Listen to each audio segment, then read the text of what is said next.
PM Music Vibes, JR Valencia 810. Huling tula, huling patak ng luha. Sa dinami-rami ng nagawa kong tula ay eto na siguro ang huli. Eto na siguro ang huling tula na gagawin ko para sa'yo.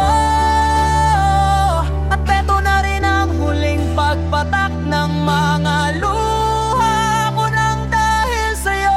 Di ko alam pero tuwing naaalala kita ay bumibigat ang dibdib ko na parang gustong kong ibuhos. Lahat ng luha ko, lahat ng pinagsamahan natin ay sumasariwa sa isipan ko. Mga araw at gabing magkasama tayong kwentuhan at asaran. Kadalasan ay inuman, kadalasan ay inuman. Sabi ko kasi dyan naman tayo nagkakilala ng lubusan. Hanggat sa unti-unti na akong nahuhulog sa'yo at nakaramdam ng pagmamahal para sa'yo. Pagmamahal na ni kailanman hindi mo ito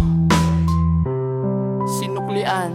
Huling tula, huling patak ng luha. Sa dinami-rami ng nagawa kong tula ay eto na siguro ang huli. Eto na siguro ang huling tula na gagawin ko para sa'yo. At eto na rin ang huling pagpatak ng mga luha ko nang dahil sa'yo. Ang sakit mong mahalin, sobrang sakit.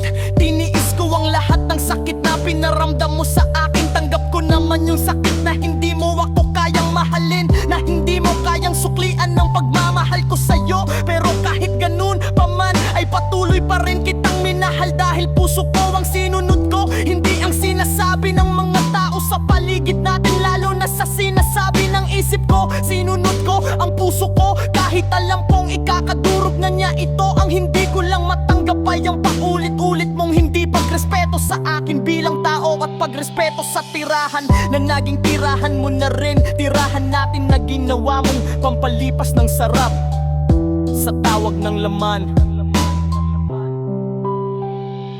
Huling tula, huling patak ng luha. Sa dinami-rami ng nagawa kong tula ay eto na siguro ang huli. Eto na siguro ang huling tula na gagawin ko para sa'yo.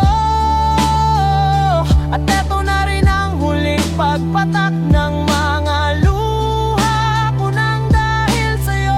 Masakit, diba?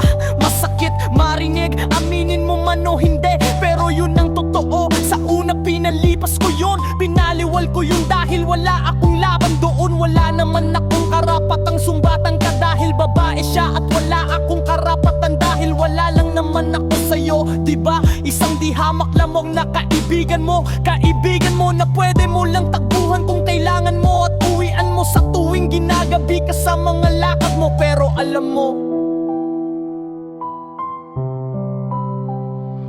huling tula, huling patak ng luha. Sa dinami-rami ng nagawa kong tula ay eto na siguro ang huli. Eto na siguro ang huling tula na gagawin ko para sa'yo.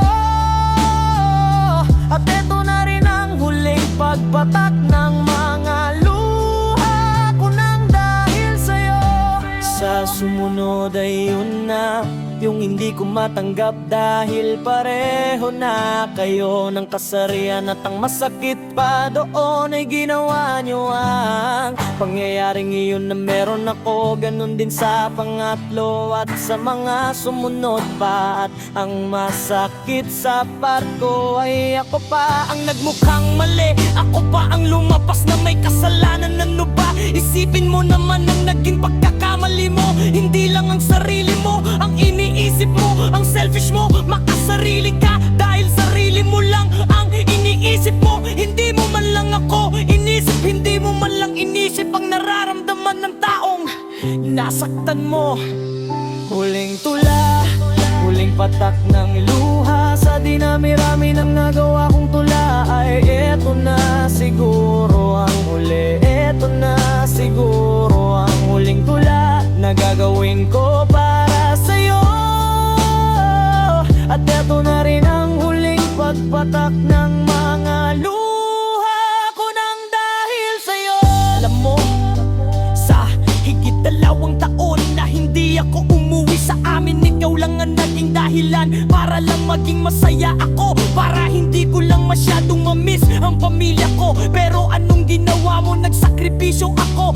sa'yo, alam mo ba yun? Ha? Pero hindi ko alam kung bakit hindi mo iyon napita. Bakit hindi mo yun pinahalagahan ng makasarili mo? Ang selfish mo, sarili mo lang ang iniisip mo. Huling tula, huling patak ng luha, sa dinami-rami ng nagawa kong tula.